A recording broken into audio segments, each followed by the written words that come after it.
Thank you. So the sort of obligatory introduction, I'm Charles. I'm an Australian, which is why I have this stupid spelling of Charles. It was a joke when I lived in the US, because I can't say Charles. But turns out to be a great joke, because it's a fairly unique identifier. That's enough to find me. And I work for Yandex, which, if you're Russian, is all I need to say. In case you're not, Yandex is kind of like Google in Russia. Most search. It's the second biggest mail provider after mail.ru. Does maps and payments and all this other stuff. It's this giant, monstrous company, mostly working in Russian. Whatever. Lots of standard stuff at W3C. So the first question, how many people have an idea about SVG? How many people have seen it, played with it? Most of you. That's really good. Because I'm not going to tell you much about, I'm not going to show any code, I'm not going to dig into SVG in any meaningful way.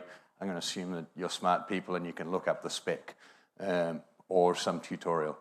I learned it off the spec, and it's actually reasonably feasible to do that. But it gives you interactive vector graphics. It comes from the 90s. Right? In the 1990s, Adobe were building SVG tools, beautiful, beautiful tools, and renderers. Boeing were using it to draw diagrams to make sure that the guy who sticks the wings on gets it right, because that's kind of important. In 2005, it started appearing natively in browsers. It was huge. It was in Opera, which was great for people like me who were at Opera. But by then, it was already in about 500 million mobiles. So if you go fishing out your first crappy old Nokia mobile, you probably find it runs SVG. If it's got a color screen, basically. Now, it's a part of HTML5. You can just drop it in and do stuff. So I'm a historian by training. I have a degree in medieval history. 15 years ago, in ancient times, I wrote this document with Margarita Koivunen, a Finnish expert, about SVG and all of the kind of stuff that was in there for accessibility. So you had structure. It's XML, or it's markup. So you actually have objects that you can look at and see the structure and inspect easily. You have titles and descriptions for bits of graphics. You could do fonts. So you could do sort of web fonts in SVG. Now you sort of can again. It's great. But it meant you didn't have to do pictures of text. You could do very cool stuff, and you could still actually select it or get it read out or whatever. You could do interactivity, and we had no idea how that would work out. You could add metadata. So at the time we looked at, if you go and read that ancient document, it will show you some examples of how you can use RDF, basically just information, to describe in a machine-readable way the things that your image has inside it, actually make them processable and restructurable. You could use CSS to style it, so you can have some multi-styles really easily, and things that web devs kind of knew, which was all good. SVG in browsers, only most of a decade later, sort of now, 7 or 8 years ago, SVG started being really supported in all browsers. We're still waiting on IE to support animation, which is kind of a shame, because that's one of the really neat features you can do. You can actually do cool interactive things with SVG animation. It's declarative and simple. But you can stick it in as an image. You can just put the code in as part of a run of HTML. You can use it in a CSS background. You can do all these neat things. So there are lots of ways of putting these pictures in. And they're lightweight, they compress well, they do all the fancy things. And there's all these accessibility features. It's going to be great one day. Because the big question, of course, as a front end who wants to ship code, before one day, is what actually works now. It's like, well, some stuff, some of the time. Zoom and pan, this is a vector format, right? The whole point is that you can zoom it and explore it. And that often works. So, the browsers are kind of still got some of them have got some real work to do. and some of the people that do it have some real work to do. The font stuff works. You can make links, they really work. You can put a title into your SVG and out will come, the title in the title bar. And you turn on the screen reader and it will say, here is, it will present you the image and give it its title. You can get tooltips. If you do titles scattered through the object, so you title each object, each sort of visual thing, you might get tooltips. It depends how you do it at the moment. Some of ARIA works. Right? Some of ARIA is quite helpful in improving SVG accessibility for some of the people, some of the time. So that's kind of the bad news. Part of the good news is none of it actually breaks something else. Right? If you do the right things, they may or may not work in a given situation, but at least they're not going to screw up some other set of users completely. It would just be silent failures. So you can afford to do it right and wait for the future to catch up to you. So is it worth doing? If it sort of kind of works? Yeah, absolutely. Yeah, use it. It's cool. You will get pictures. They will work. And for most people, that's as good as anything else gets anyway. Right? If you've just got a JPEG, then whether it's a JPEG or an SVG, you don't care. The people can see it. Sometimes they will get some of the extra benefit. But you use it thoughtfully. Think about what you're doing. And think about what things you can do and how you can actually improve life for real people. So the first thing, this is a graphics format. Duh, it says so in the name. So when you do graphics, be clear. Can anyone tell me what this image represents?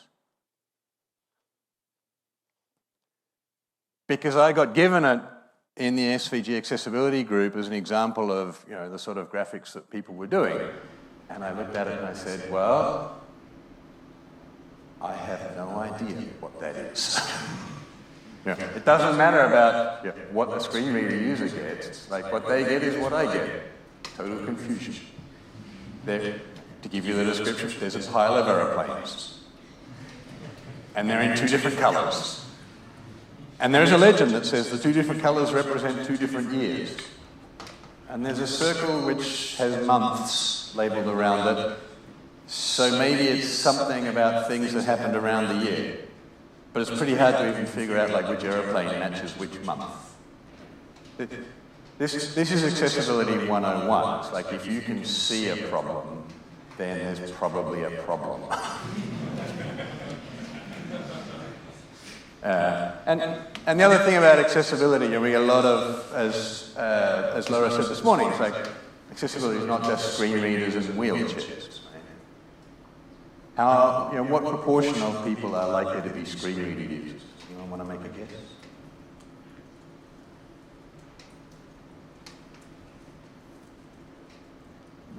Maybe 1% or a bit less.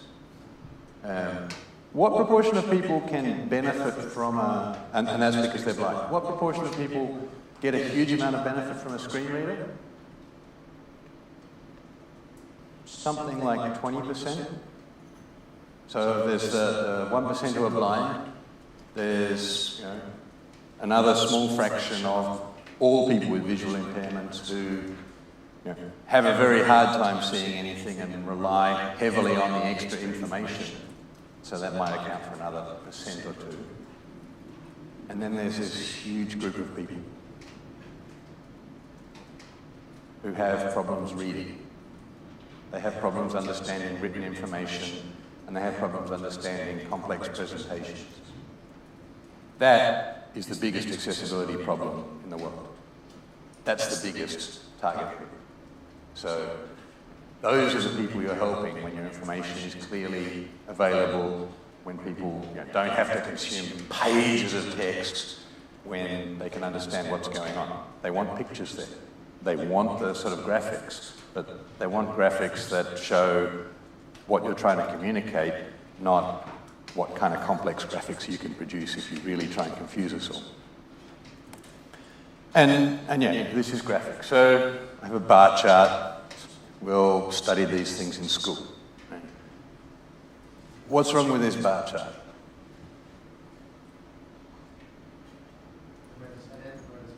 Where does it end and where does it begin, right? Down the left-hand axis, you have these different categories of web and phone and whatever, but you just have all these colored bars. It's really unclear where the boundary is. So if you're actually trying to use this graph for real, that's a nightmare. There's another one I'll come back to. But this is another bar chart that's pretty much the same kind of thing, except all of a sudden, because the information has been blocked out nicely, you can actually see the ways that different things happen. This is a big deal. This is accessibility for the 99%. So it's not entirely stupid.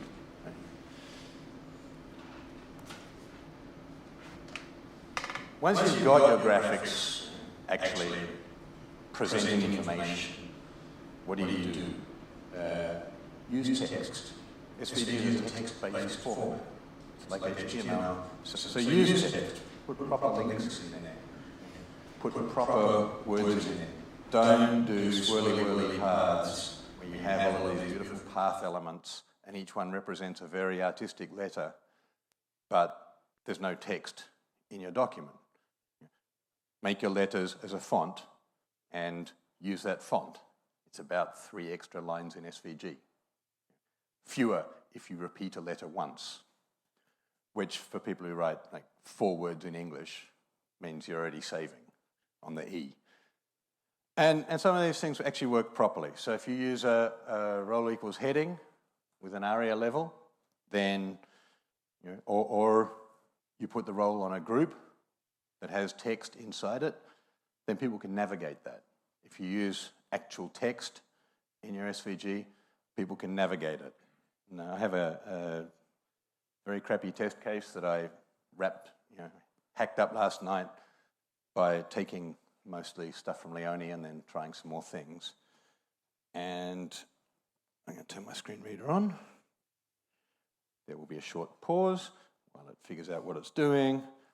So you can't really read it, but it doesn't matter. Let me get into the document. Okay, and then I can actually go and find the headings. Right? So I'm doing heading navigation. The visuals don't quite match up because screen readers are kind of flaky. But what I'm doing is navigating the document by headings. This is the #1 way that screen reader users navigate content. And this is HTML mixed with SVG. I can go to the first heading, the first little button which says website, and there's a roll of heading on the rect element, the rectangle element. And it just says heading. Doesn't actually tell you what is in there. So that was kind of a failure. But if I go to it and I have the G element, I have a group with the button and the box and whatever, and the role of heading is on the G element, it works. It says heading level 2 website, the text that it sucked out of the thing. Same if I went and did it with using the actual text with the role of heading. So that gives me navigation around my document, which is helpful for people. Kill my screen reader, and let's blow off this. Those things can be navigated, they can be read out. You get information about what's in the document. And yeah, an extension to that. So what do? Code well. Right? Code quality matters. Code quality matters a lot to people who are actually trying to navigate with different kinds of tools, or people who are trying to build tools to improve accessibility. Nobody knows what browser extensions are out in real user land, right? But people who have a specific accessibility need, or people who have a specific privacy need, people who have a real need to know this stuff often do. They want to be able to build tools to take advantage of the standard way of doing things, and they can only build tools if there is a standard way of doing things. So use these things. Simple things, the top level title, all your images should have a title. They should probably have a description as well inside the image. Structured graphics. Do structure the actual code so that it matches some meaningful thing for what you're trying to convey, if there is structure in there. That's not always the case. If you have a logo, there's no real internal structure that anyone cares about at all. Don't worry about it. But if you have a graph with meaningful stuff being presented, block it up so people can explore it. Use the title and the desk elements. Most of the time they don't actually work. Most people can't get any value out of them, but sometimes people do. People actually write extensions so that they can navigate and find out, so they can look around. And it is part of future-proofing your document. At some point, browsers will actually catch up to like 1999 for SVG, and those things will be navigable. If you've made your stuff navigable now, you won't have people complaining that, man, the web is full of this old stuff that doesn't work because we can't use it.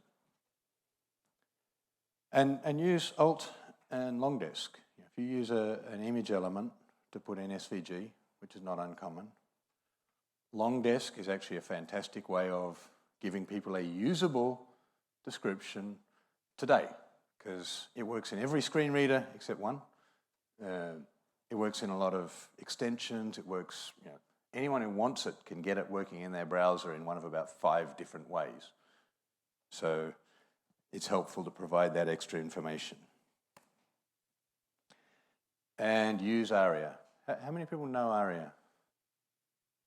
Right, so there's a bunch of people who will be going to Leonie's talk to learn, and a bunch of people who will be going to learn more. The sort of things, this is pretty much stolen from a blog post by Leonie, this slide. Put role equals image. This is an image, because typically that's what it is. Live regions, SVG can be interactive, and a lot of how we deal with interactivity is kind of unclear. ARIA is the sort of go-to solution for that. Live regions is a big part of, if you've got things updating, let people know.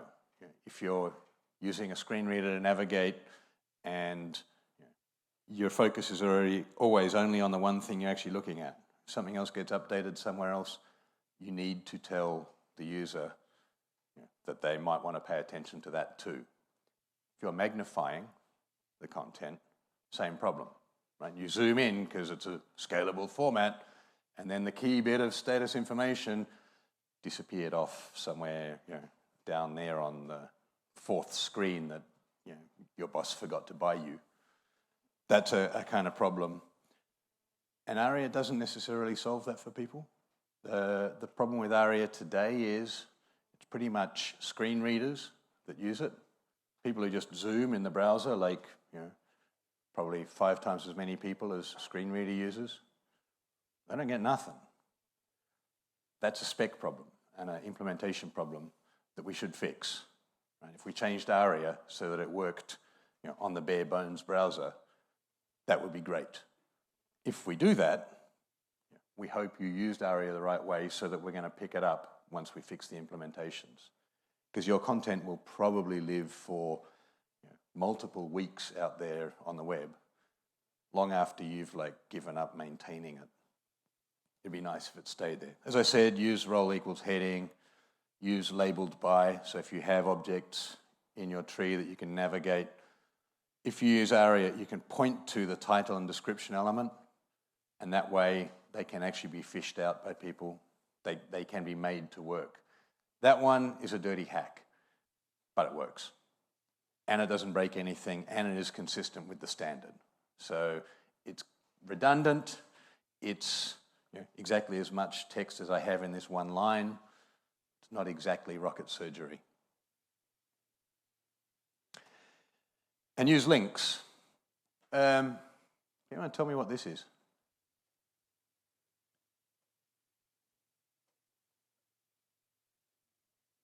Sorry? It is a street map.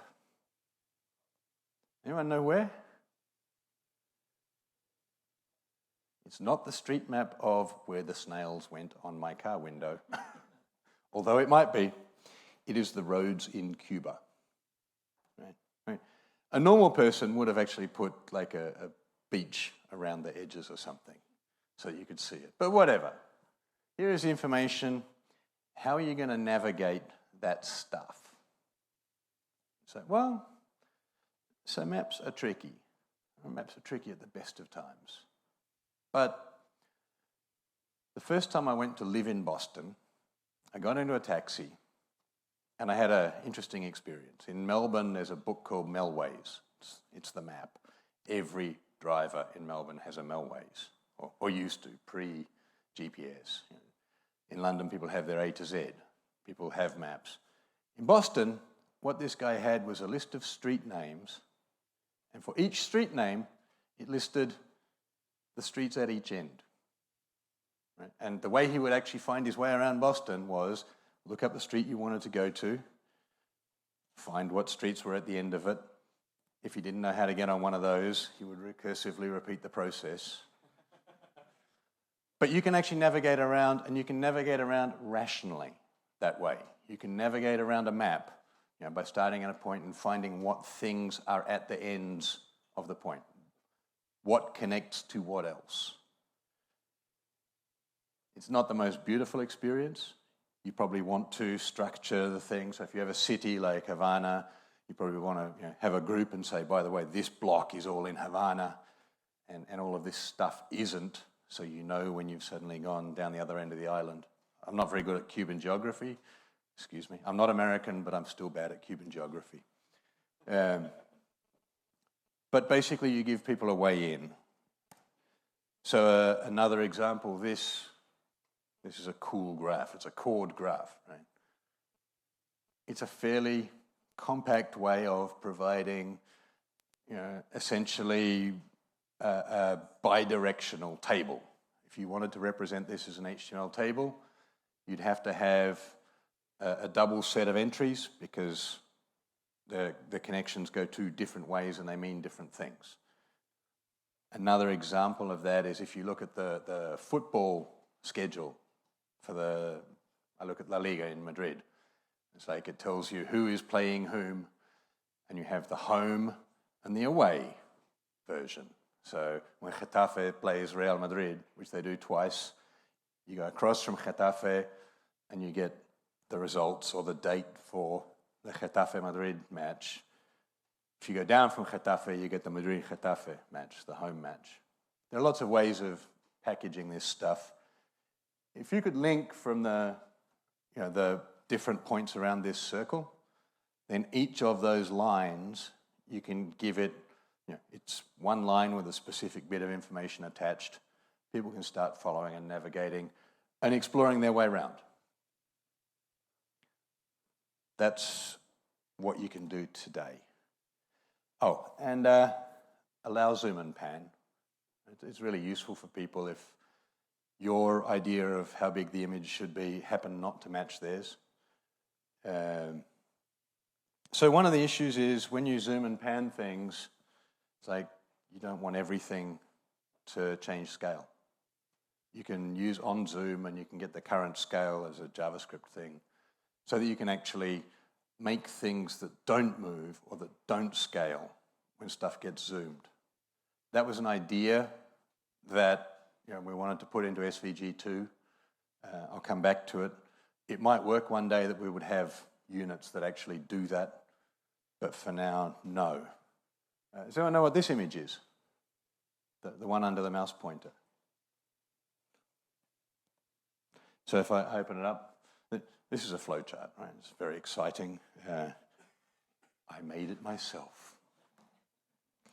This is the W3C process for making a recommendation, making a standard. And if you zoom it up to the level where you can see it, because it turns out that you can't read that microtype where it appeared in the first slide, and you start navigating around it, you're going to have to zoom it and pan it.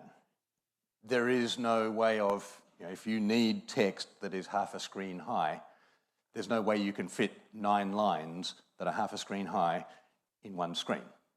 So there are people who need that. They will zoom it and suffer the fact that that means they've got to pan and get around. Don't stop them from doing that because it's a shitty experience. It's a much shittier experience to be looking at something and not actually be able to use it. That's a really bad experience. So allowing people to do it seems obvious, except that lots and lots of people don't. Don't be those people.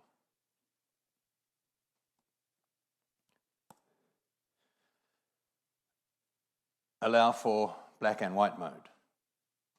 When you are a user who has very poor contrast vision and you turn your system to run black and white, which I won't do because I forgot to set it up, for easy doing, what's going to happen to this graph? You lose a bunch of the information. The legend, which describes the pretty colors, won't work. How many people are colorblind in here? Anyone colorblind in here? You guys are all professional front-enders, right? Anyone know John Hicks? Or know of John Hicks? He made like the Firefox logo and was an opera designer. So he's colorblind. He's a designer. How many people are colorblind out there? In the Western world, about 10% of all men. It's very gender specific. It's like around 1% of women. It's very Westerner specific. It's much, much lower in non-European genetic groups, but it's fairly real. Other people, so there are people who are colorblind, there are people who have problems with contrast. There are people who will zoom this picture. Let me see if I can do it here, because it didn't work. There was some bug. But if I zoom this picture so that I can see what's going on, the first thing that's going to happen is I lose the legend. I lose the guide to understanding what's going on. So when you're allowing for zoom, make that thing shift back so it sits in the picture up to a certain point, because there's a point at which it's like, people are going to have to pan across and get it, but help them out. Make this thing work when it's black and white. And how would you do that? How many people went to school and had to draw graphs by hand with a pencil? And when you had to draw like 3 different things, what did you do with your pencil? Right. Patterns and shapes. There's lots and lots of ways that you can provide the redundant information graphically so people can get it. Don't forget that. It matters. So currently there's like a pile of work for developers. There's a pile of stuff that sort of kind of works in some systems. Oddly enough, JAWS on IE, which is the crappiest SVG implementation, is quite a good accessibility implementation by comparison to the rest. The other one that's pretty reasonable is VoiceOver. VoiceOver does some nice stuff to run SVG. What does the future hold? Well, flying cars. Oh wait, we're there. Where is my flying car? What did I get? 140 characters. No. Really, SVG2, the next big version, for a few years the SVG group was like, we're going to make SVG2 bigger and better and cooler and greater, and it'll have everything in it and it'll solve all the problems and it'll do everything.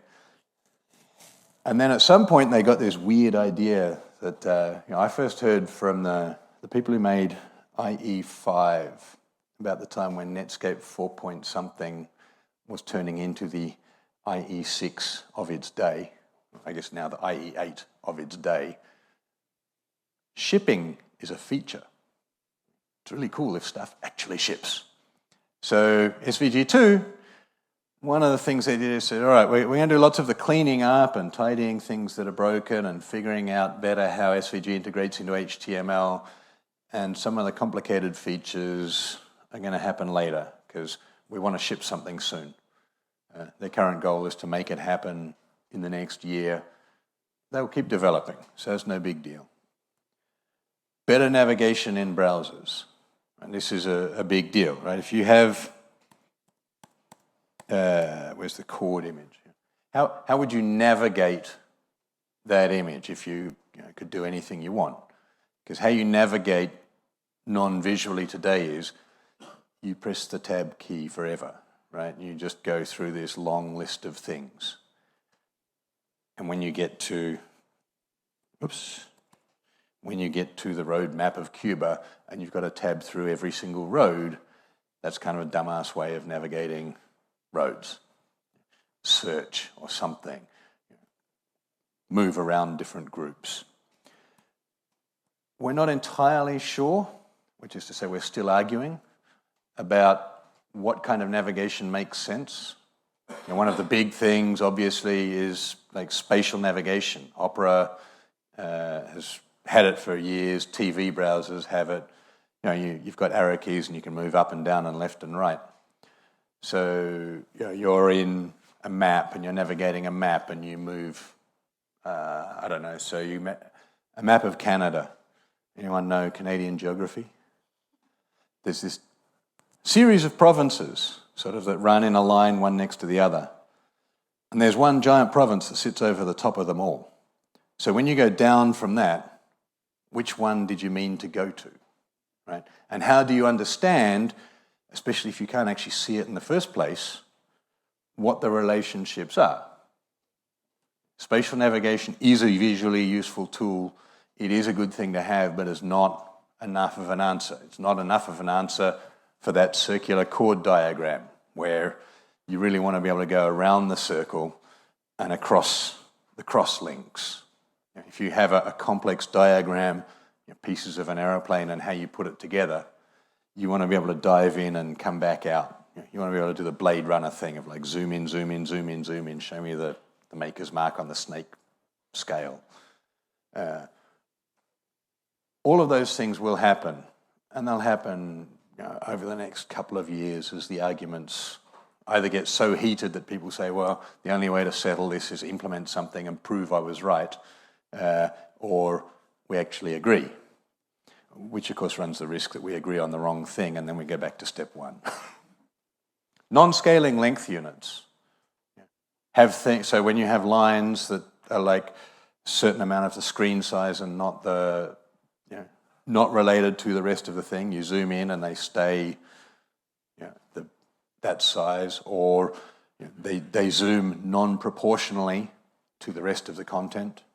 Things like maps where big streets and little streets, you don't want them to get so small they disappear. Text labels.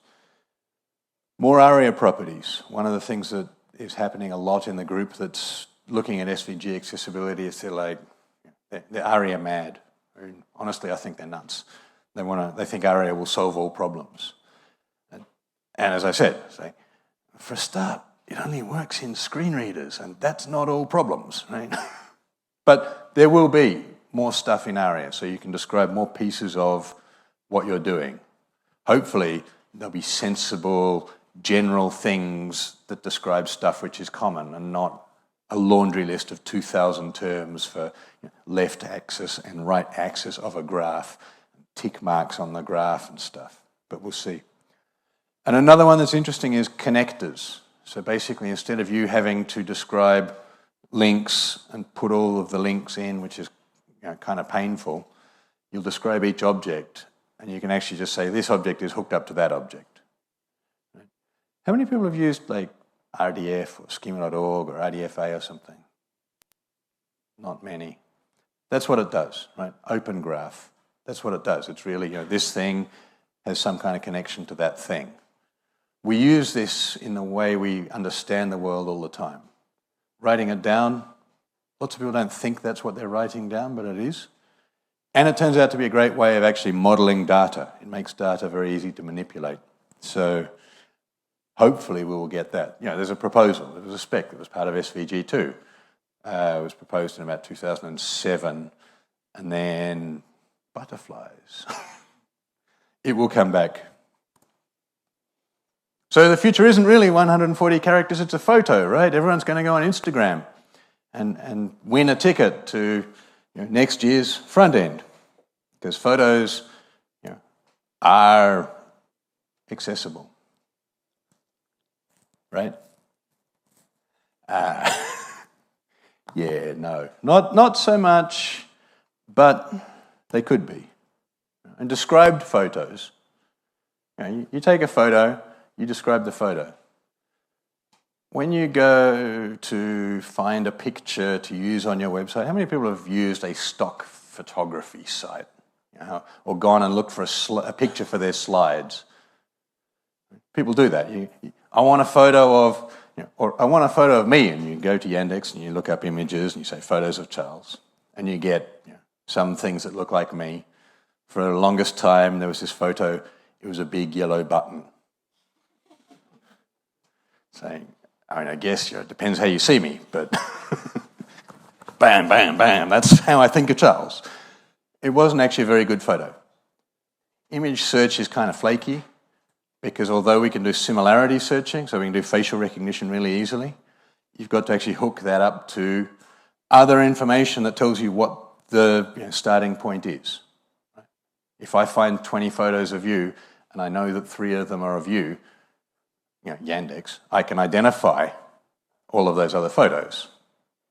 We bought a company that did that specifically because we had to blur them out of Panorama, which is our sort of street view thing. So we're not allowed to show photos of people in certain countries. But you could do something really cool, right? Anyone use image maps? Anyone remember image maps? This is party like it's 1999 time. So you could take a photo and dropping a JPEG into an SVG is literally a one-line thing. Right? Image, href, size and coordinates, and you're done. Because in SVG, you can actually overlay outlines and stuff.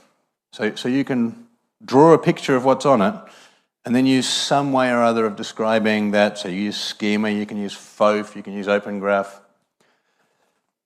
A short time ago, I was in a bar with a guy called Dan Brickley, and we took a photo of it, and a short time later we took the preeminent free SVG authoring tool of the time, a thing called ARIA.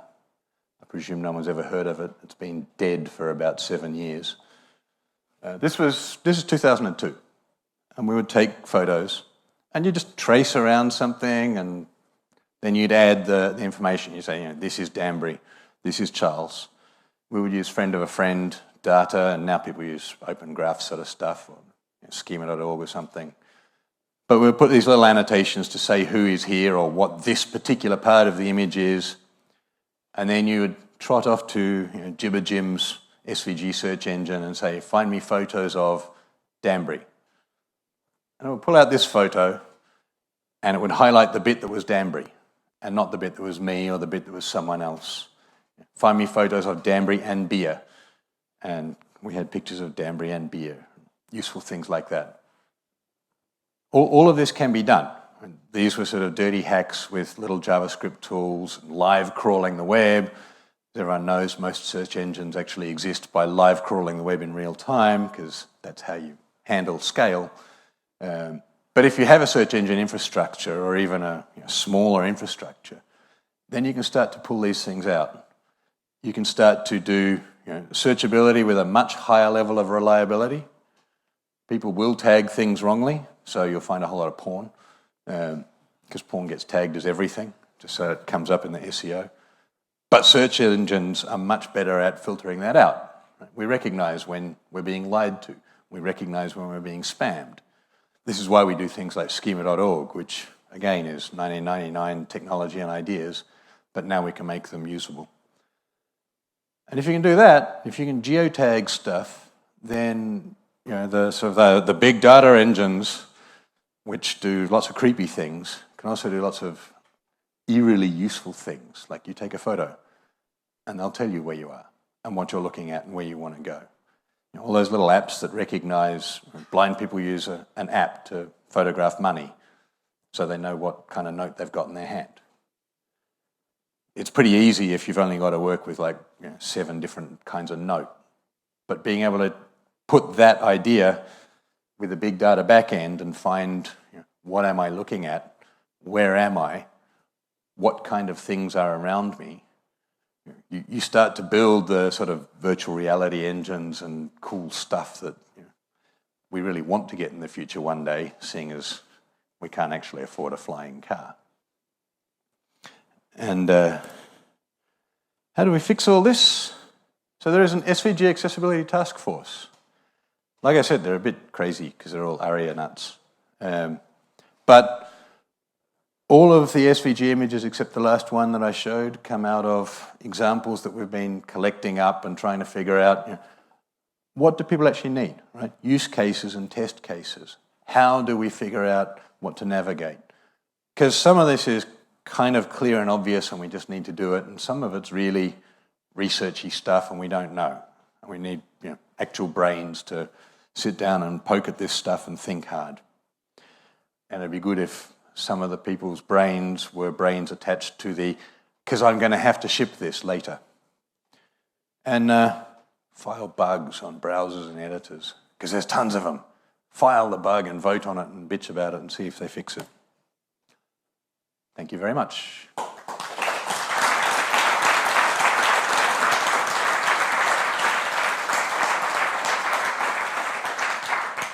Perfectly timed, sir.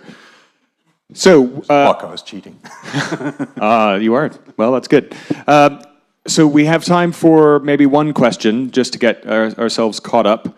Although there will be time at the coffee break as well, if you want to catch Charles for extra questions. Any questions right now before we switch rooms? Laura again. You're our resident shill. That's great.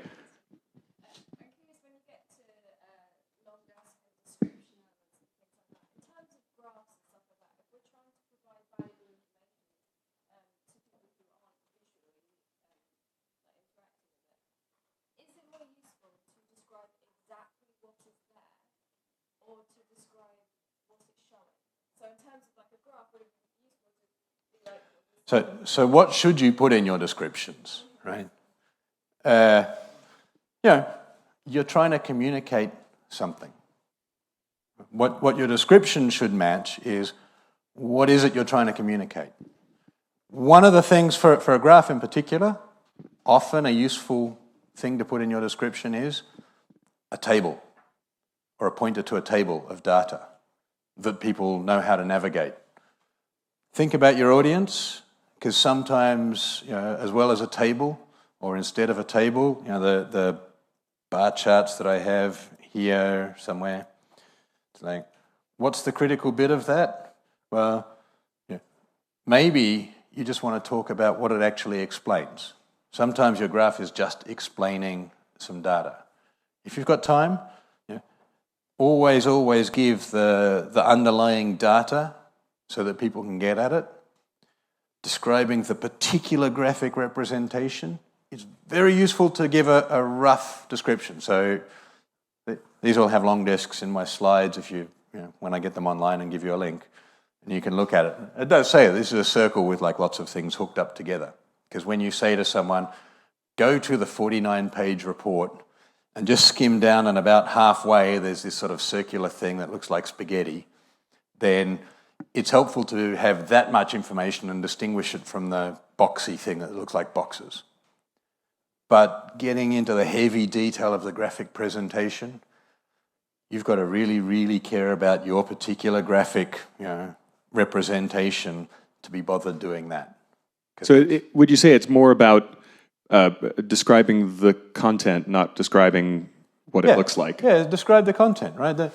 There's a presentation thing here. There's a beautiful style for doing what you could do in a big box, which is how I see it in the newspaper for football results. This is much nicer, but the content is what people want. Unless you are describing how do you do a chord graph. So if you're actually teaching graph techniques, if you're writing a book about graphic representation or communication, then you're going to do much more detailed stuff about what's in there. But really, it's the content.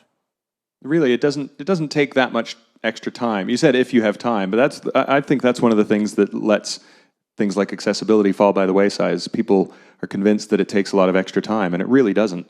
Even things like ARIA roles, I started using them as soon as I found out that I could target them with CSS. Yeah. I started using them instead of IDs and classes, unless I absolutely needed IDs and classes, because you're writing the same amount of stuff, but now you've just made it better. So ARIA roles are, really quick. Tabular data, often, if you've got all this stuff, it's like, where did you start? You probably started with a spreadsheet or some kind of thing that you can just copy and paste, more or less. So do that. Writing detailed descriptions. So I wrote descriptions for all of the pictures in here, and I did that while I was sitting in your talk and paying attention.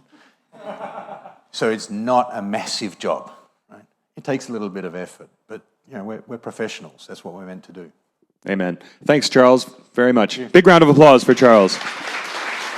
Ciao.